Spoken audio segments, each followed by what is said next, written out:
തിങ്കൾ മുതൽ വെള്ളി വരെ സൗദാമിനി തോൽക്കാറില്ല. കുഴപ്പമില്ല, ശനി ഞായറുണ്ടല്ലോ, അന്ന് തോപ്പിക്കാം. സ്ത്രീ മനസ്സിനെ കുത്തി നോവിക്കാൻ, കുടുംബം കലക്കാൻ KK രാജാവണിയിച്ചൊരുക്കുന്ന നാടകീയ പരമ്പര അനസൂയ ഒരു പതിവ്രത. ഇപ്പോൾ മുതൽ കണ്ടു തുടങ്ങുക അനസൂയ ഒരു പതിവ്രത.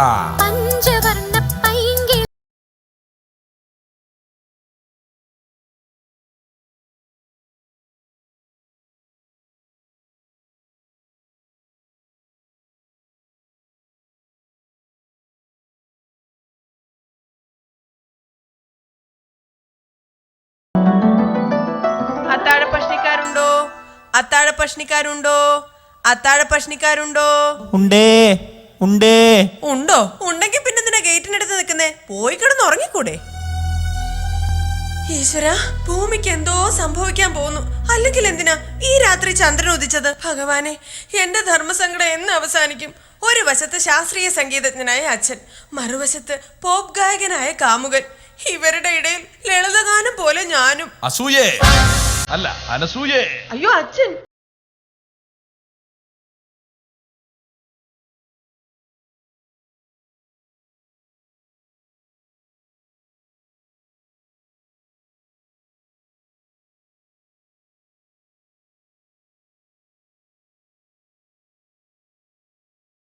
അയ്യോ മരിക്കല്ലേ അച്ഛാ?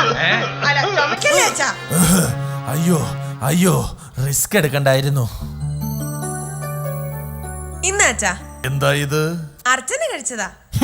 വല്ലവളന്മാരൊക്കെ കഴിച്ചതിന്റെ ബാക്കിയാണോടി ഞാൻ കഴിക്കുന്നത്? എന്റെ പേരിൽ വഴിപാട് കഴിച്ചതാന്ന്. അപ്പോൾ എന്റെ പേരിൽ നീ എന്ത് കഴിച്ചു? പൂരിയും കിഴങ്ങ് കറിയും. അമ്പലത്തിൽ നിന്നോ? അല്ല, അച്ഛന്റെ സ്ഥിരം പറ്റു ഹോട്ടലിൽ നിന്ന്. എന്തായാലും ഈ മധുരം എനിക്ക് വേണ്ട. കഴിക്കച്ചാ, ഇന്ന് 1-ാം തീയതിയല്ലേ? ദിനമെത്ര സുന്ദരം ഇന്നൊന്നാം തീയതിയായി, മധുരം കഴിക്കണം ഇന്നൊന്നാം തീയതിയായി, മധുരം കഴിക്കണം ഇന്നൊന്നാം തീയതിയായി. താങ്കളുടെ ടൂത്ത് പേസ്റ്റിൽ ഉപ്പുണ്ടോ? ഓടി അവിടുന്ന്. കഞ്ഞിലിടാൻ ഉപ്പില്ല, അപ്പോഴാ ടൂത്ത് പേസ്റ്റില്. അച്ഛാ, നമ്മൾ തമ്മിൽ ഒരു കുർക്കുറയുടെ ആവശ്യമുണ്ടോ? ഇല്ല, നിനക്ക് പറ്റിയ ഒരു ചെറുക്കനെ ഞാൻ ഇന്നലെ കണ്ടു. ആള് ഹിന്ദുസ്ഥാനിയാ. എന്ന് വെച്ചാ? അച്ഛൻ ഹിന്ദു, അമ്മ ക്രിസ്ത്യാനി, രണ്ടും കൂടെ കൂടിയപ്പോൾ അവൻ ഹിന്ദുസ്ഥാനി. വേണ്ടച്ചാ, എനിക്കൊരു ജീവിതമുണ്ടെങ്കിൽ അതെന്റെ മുകുന്ദേട്ടനോടൊപ്പം ആയിരിക്കും. സംഗീതം തൊട്ടു തീണ്ടിയിട്ടില്ലാത്ത ആ പോപ്പ് ഗായകനെ നീ മറന്നിട്ടില്ല അല്ലേ? ഈ തറവാട്ടിൽ നിന്നൊരു പെണ്ണ് ചോദിക്കാൻ അവൻ എന്ത് യോഗ്യതയാണുള്ളത്? മുകുന്ദേട്ടന്റെ വീട്ടിലെ 2 റൂം ചില്ല് വെച്ചാ പണിതിരിക്കുന്നത്. അത് ചില്ല് വെച്ച് പണിതല്ല, കല്ല് വെച്ച് പൊക്കിക്കെട്ടാൻ കാശില്ലാഞ്ഞിട്ട് അവൻ കട്ടള മാത്രം വെച്ചിരിക്കുന്നതാ. എങ്കിൽ ഐഡിയ സ്റ്റാർ സിംഗറിൽ പോയി പാട്ട് പാടി മുകുന്ദേട്ടൻ ഫ്ലാറ്റ് വാങ്ങും. എന്നിട്ട് വേണം പാടുമ്പോൾ വൃകയില്ല എന്ന് MG ശ്രീകുമാറിനെ കൊണ്ട് പറയിക്കാൻ. വൃകയില്ലെങ്കിൽ എന്താ? മുകുന്ദേട്ടന് 2 വൃക്കയില്ലേ? എങ്കിൽ അത് വിറ്റ് വാങ്ങാൻ പറ ഫ്ലാറ്റ്. അച്ഛൻ എത്ര എതിർത്താലും എനിക്ക് എന്റെ മുകുന്ദേട്ടനെ മതി. അമ്മ ലോങ് ജമ്പ് ചാടിയാൽ മകൾ ഹൈ ജമ്പ് ചാടും. മോളെ, ഇന്നലെ രാത്രി നിന്റെ അച്ഛൻ ഒരുപോലെ കണ്ണടച്ചിട്ടില്ല. ഇന്ന് രാത്രി അച്ഛന്റെ കണ്ണടയാൻ ഞാൻ പ്രാർത്ഥിക്കാം. ആസ്ഥാനത്ത് കോമഡി പറയാൻ നീ ആര്? സുമി ടോമിയോ? അല്ല, മുകുന്ദേട്ടന്റെ സ്വന്തം അനസൂയ. മുകുന്ദൻ മുതുങ്കൻ. ശുദ്ധ സംഗീതത്തിന് പ്രാധാന്യം കൽപ്പിക്കുന്ന ഈ വീട്ടിൽ ഒരു കീർത്തനം വെക്കാൻ പോലും ആരും ഇല്ലാണ്ടായോ? കുട്ടന്തപുരാനെ, ഒരു കീർത്തനം അങ്ങോട്ട് വെക്കുക.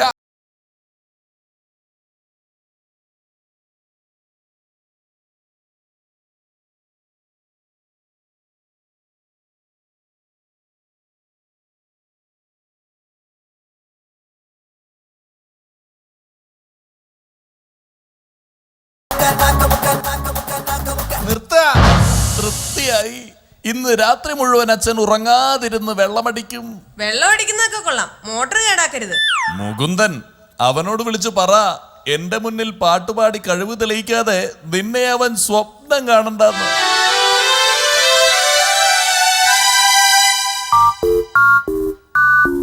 ഗാനം കോപ്പി ചെയ്യുന്നതിനായി ഉടൻ തന്നെ സ്റ്റാർ അമർത്തുക. മാസവാടക വെറും 1.5 ലക്ഷം രൂപ. സെലക്ഷൻ ചാർജ് വെറും 70. ഹലോ മൂട്ടാ, അല്ല മുകുന്ദേട്ടാ, ഇത് ഞാനാ അനസൂയ.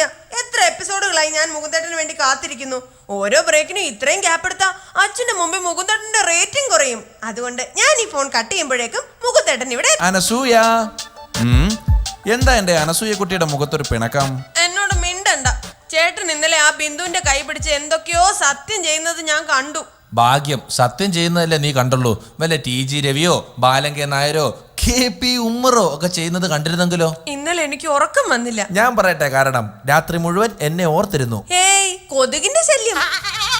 ലൈറ്റ് ഓഫ് ചെയ്ത് കിടന്നാ മതി, പിന്നെ കൊതുക് വരികയില്ല. എന്നിട്ട് ഇന്നലെ ഒരു കൊതുക് ടോർച്ച് അടിച്ചുകൊണ്ട് എന്റെ നേരെ പറന്നു വന്നു. അത് കൊതുക് ടോർച്ചടിച്ചോണ്ട് വരുന്നതല്ല ഡാർലിംഗ്, മിന്നാമിനുങ്ങ. പോപ്പ് ഗായകനായതിനു ശേഷം ചേട്ടന് ഭയങ്കര ഗമയാ.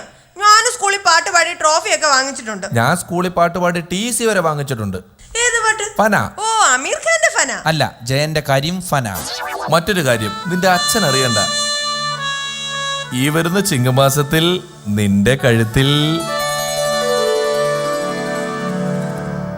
എന്റെ കഴുത്തിൽ കിടക്കുന്ന മാലയൊന്ന് വേണം പണയം വെക്കാനാ. നമ്മുടെ കല്യാണം നടക്കുമെന്ന് എനിക്ക് തോന്നുന്നില്ല. നടക്കും. ചൊവ്വാദോഷമുള്ള എന്റെ പെങ്ങളുടെ കല്യാണം വരെ കഴിഞ്ഞില്ലേ? എങ്ങനെ? ഒരുപാട് ബ്രോക്കർമാരെ കണ്ടു, പത്രത്തിൽ വിവാഹ പരസ്യവും കൊടുത്തു, പക്ഷേ ഒരു ഫലവും കണ്ടില്ല. കഷ്ടം. രണ്ടും കൽപ്പിച്ച് ഞാൻ അവൾക്ക് ഒരു മൊബൈൽ ഫോൺ വാങ്ങിച്ചു കൊടുത്തു. എന്നിട്ട് മൂന്നിന്റെ അന്ന് ഒരുത്തന്റെ കൂട്ടത്തിൽ ചാടിപ്പോയി, പിന്നെ കണ്ടട്ടേ ഇല്ല. പാവം, എവിടെയായിരുന്നാലും നരകിച്ചാ മതിയായിരുന്നു. എന്നിട്ടും മുകുന്ദേട്ടന്റെ മുഖത്തെന്താ ഒരു ദുഃഖം പോലെ? എന്നെ പോറ്റി വളർത്തിയ എന്റെ അമ്മാവ് മരിച്ചു, ചിത കത്തിക്കാൻ വരെ ഞാൻ പോയില്ല. അതെന്താ? അല്ലെങ്കിൽ തന്നെ കൊന്നത് ഞാനാന്നാ പറയുന്നത്. എനിക്ക് കത്തിച്ചിട്ട് വേണം ആ കേസും കൂടെ എന്റെ പേര് വരാൻ. മുകുന്ദേട്ടൻ ഒന്നും കൊണ്ട് സമാധാനപ്പെടണ്ട, എല്ലാം പ്രശ്നമാവും. അനസൂയേ, പന്നിപ്പനിയുള്ള യാത്രക്കാരനോട് എയർപോർട്ട് ഉദ്യോഗസ്ഥൻ പെരുമാറുന്നത് പോലെ നീ എന്നോട് പെരുമാറരുത്. നമ്മൾ ഇങ്ങനെ സംസാരിച്ച് നിൽക്കുന്ന എന്റെ അച്ഛപ്പൻ കണ്ട കുഴലിപ്പാവും. അല്ല, അച്ഛൻ കണ്ട കുഴപ്പാവൂന്ന് അറിയാലോ. അച്ഛന്റെ മൂക്കത്താ ശുണ്ഠി. നിന്റെ അച്ഛന് മാത്രമല്ല, എല്ലാവർക്കും ഉണ്ട് ശുണ്ഠി, മൂക്കത്തല്ലെന്ന് മാത്രം. എങ്കി ഇനി മടിക്കണ്ട, പോകൂ, പോയി അച്ഛന്റെ മുമ്പിൽ പാടി ജയിച്ചു വരൂ. ശരി, നിന്നെ സ്വന്തമാക്കാൻ വേണ്ടി നിന്റെ അച്ഛനുമായുള്ള പാട്ട് മത്സരത്തിന് ഞാൻ തയ്യാർ. അനസൂയയുടെ അച്ഛ, ഞാനിതാ എത്തിക്കഴിഞ്ഞു.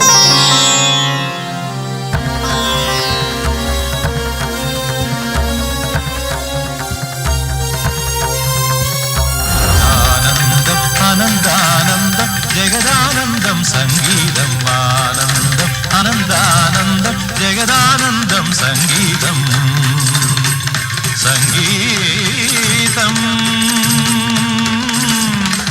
സംഗീതം.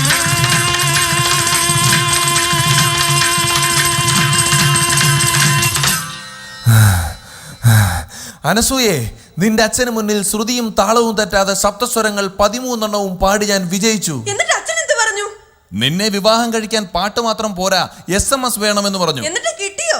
പിച്ചക്കാരനെ പോലെ ഞാൻ തെണ്ടി ലോകമെമ്പാടുമുള്ള മലയാളികൾ എനിക്ക് SMS അയച്ചു. പറയൂ അനസൂയെ, നീ എന്റെ സ്വന്തമായില്ലേ? ആയിട്ടില്ല. പാട്ടും SMS ഒക്കെ കൊണ്ട് മുകുന്ദേട്ടൻ അച്ഛനെ തൃപ്തിപ്പെടുത്തി. ഇനി ഒരു റൗണ്ടിൽ എന്നെ കൂടി തൃപ്തിപ്പെടുത്തണം, എന്നാലേ ഞാൻ മുകുന്ദേട്ടനെ കല്യാണം കഴിക്കൂ. അനസൂയെ, അതേത് റൗണ്ടാ? Performance round.